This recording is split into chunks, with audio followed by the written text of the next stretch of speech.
We'll gather around, feel the love compound. Blue elephant is strong. Hey guys, Together welcome back to my we channel. So belong. we are using Into Resin's Every mini common crystal grain, castle molds today. Now there is unity a to complete set of three. They're purchased. You can do them either individually or you can do them as a whole set. I am going to be using Let's Resin's epoxy resin for this today. And we're also going to use some of their silver interference powder. Now I just want a tiny bit. So I just want, in theory, I want it clear, I want it translucent, but I also want a little hint of silver. And then for some super sparkle, we're going to use Rolio's Pearl White, and just a little bit goes a long way with this. And then we are going to mix it all together. Now, don't forget that for the holiday season, Into Resin has upped their discount for you guys from 20% to 25% using my discount code. All of that information and your links is going to be in the video description below. Okay, back to the project. Now, these are the trees. It comes with three trees, which are absolutely gorgeous. Now, I've not used this mold before, so I really wasn't sure the best course of action to get these filled up. And honestly, it had been some time since I even really looked to see exactly what the pieces were. I knew they were trees, but I couldn't remember the shape. I'm going to interrupt myself real quick. I just thought of an idea that may be a better idea for filling this. If you get a needle tipped like bottle and pull out the needle nose, the little metal piece, and just squirt that in, you may be able to fill these up better than doing it drip by drip like I am doing. Just a thought. Okay, back to my other voiceover. So I'm kind of adding this in drip by drip to kind of get the resin to go in there, but I couldn't remember like how big they were, what shape they were. And I'm going to be honest, it felt like I was putting resin in here forever. Really not so much, but it did take a while because I wanted to make sure that there's no air bubbles in there. And I didn't want to keep sticking my tool in there. So what I am going to do is I'm going to just continuously squeeze out the air bubbles, pop them with my dotting tool, kind of go in there, make the resin go, heat it up just a little bit just to thin out the resin. It's really cold in my house, so the resin is super thick. It's fine. It'll be fine. And then add a couple more drips in there and keep popping the bubbles until I finally get to the point where there are no more bubbles coming out, which again, it does take me a while to do, but this is one of those instances where you can't just pour and go, right? It's not, a big open mold. There's lots of detail in these molds and lots of like, especially for like the castles and stuff, there's windows. They actually have them, some pop out, some go in. They have little like coverings over the windows, and certain ones like they are very detailed for being very miniature. So you want to take your time to make sure that resin is getting everywhere that you need it to go. And because the mold isn't, a clear mold, you really can't see where your resin's at. So take your time with this. Make sure you're getting out all those air bubbles. The end result, it it'll make the biggest difference in the world with your end results. Like, this is something that you just want to do so that you get those perfect results without the air bubbles. Now, for this part of filling it up, I just kind of wanted to pour a little bit in and kind of let it start finding its way. Again, very detailed molds, so you want to be careful. You are not recommended to use, open flame, high heat, anything like that, or alcohol with these molds. So you don't want to do the trick where you can spray a little bit of alcohol and it kind of helps your resin flow. You don't want to do that because you don't want to ruin these molds. Now, it did, even though that they are miniatures, I really thought that it wasn't going to take that much resin. I mean, in hindsight, it doesn't, but I thought, I'll mix up 40 milliliters of resin. That should be enough. They're not that big. Like, the molds are actually quite small.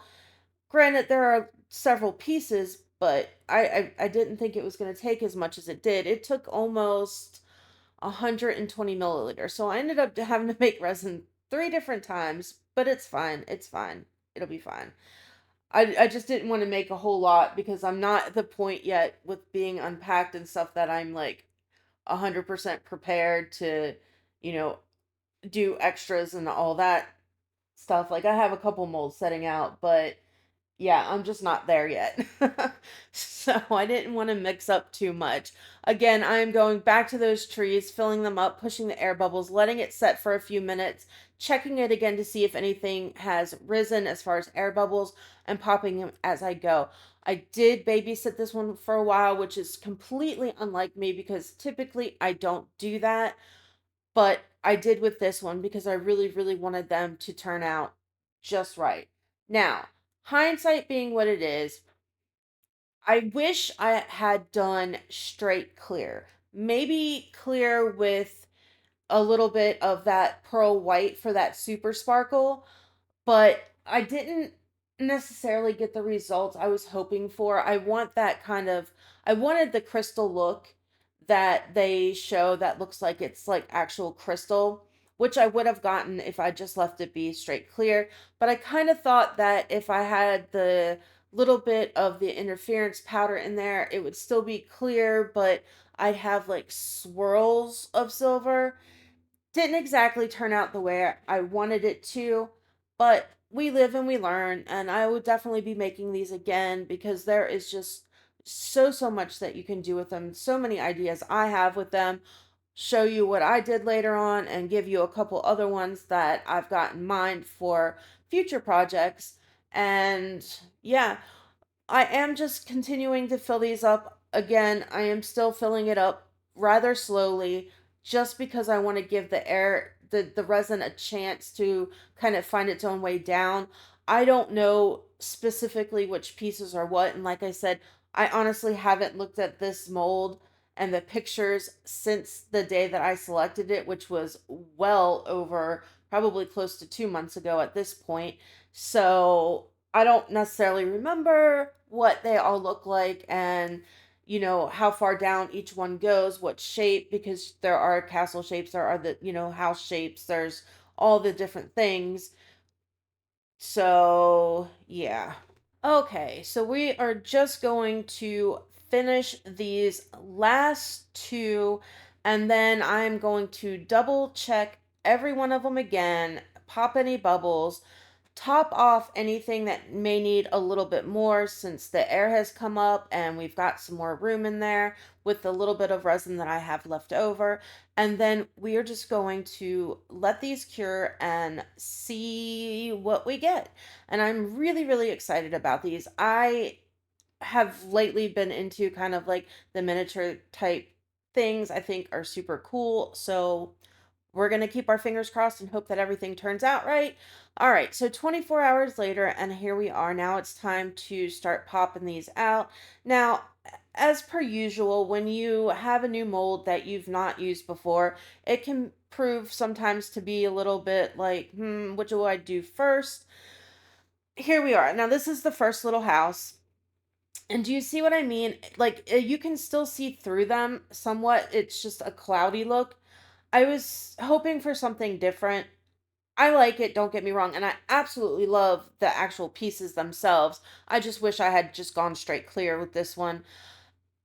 I am trying to figure out what the best way is. Now, this silicone is pretty squishy, as you can see. It's easy to move. It's just not knowing what shapes are what and where to kind of pull and whatever. Like, that's stunning. I just wasn't sure, so it did take a little bit of time to kind of work it out what way was the best way to do it. This one is probably one of my favorites. I absolutely love that one. I love it. And here we are. This one is, I want to say it's like the little, like almost like a clock tower. Yeah, that one's really cool too. I guess it's not a clock, it's a little, some kind of tower. Okay, so on to this one. Now, I did save the trees for last, and I'm not gonna lie, they proved to be somewhat difficult for me. Now, it was a matter of gripping it, and I I've mentioned many times before on my channel that I have issues with my hands, and when they get really bad, they get really weak and I have problems. Well, I've been overdoing it since all of the stuff with the move. So my hands were like really bad this day, and I was really struggling to kind of grip the bottom part of the tree to work it out. So I did have a struggle with them. Now, once I kind of figured out the shape of it, again, I should have looked and actually looked at the picture, because that would have been very beneficial to know how to demold it to an extent. But I did struggle a little bit with it to get it out. But once you kind of, with these, you kind of like, you've got to grab it and kind of squish it and get that, because it opens up at the bottom for like the flatness for the base of the tree to stand, and then you can see how it gets really skinny in there, and then it comes out for the tree. Once you can get it past that part where the tree starts to come out, it's just really a matter of just kind of wiggling it back and forth, and it comes out fairly easy. It's just I had issues getting my fingers to work around the base of it and being able to make it work. Now, for anyone else, this probably wouldn't be hard. Like I said, I just have issues with my hands, and I struggled this day because I've been overdoing it. But the trees, oh my God, the trees. I absolutely love them. They are so gorgeous. I love the shape. I love the like diamond cut of it. And I can only imagine how much more, like, my camera really doesn't do a good job at picking up all of like the shine that you get from the diamond kind of cuts in there. And I wish it did, but I can only imagine how much better it would be if it's actually like clear, like, and looks like that crystal. Anyway, these are absolutely stunning. Now, for what I did for this set is I have one of those little miniature trees that come in a box, that's like what, like a 12 inches or something like that. And I thought this looked really cute just sitting on the tree skirt. So that's how I did these. But I also think that this would be absolutely adorable if you drill a hole in the top of it, put one of those eye screws in there, and hang them as ornaments on your tree as well. Like, there are a lot of different things that you could do with it. The molds are absolutely gorgeous. I really love them. I think they are just, it's just a gorgeous set. I hope you guys like them. Anyway, that's a wrap on this one, guys. Like, subscribe, share, all that good stuff. I will catch you guys on Thursday, where I will be present for the live premiere. I will catch you guys then. Love ya. Bye. Every corner shines with that glow, a fantasy in a land of snow. Halls of ice and chandeliers high, reflections caught in a diamond sky. Wander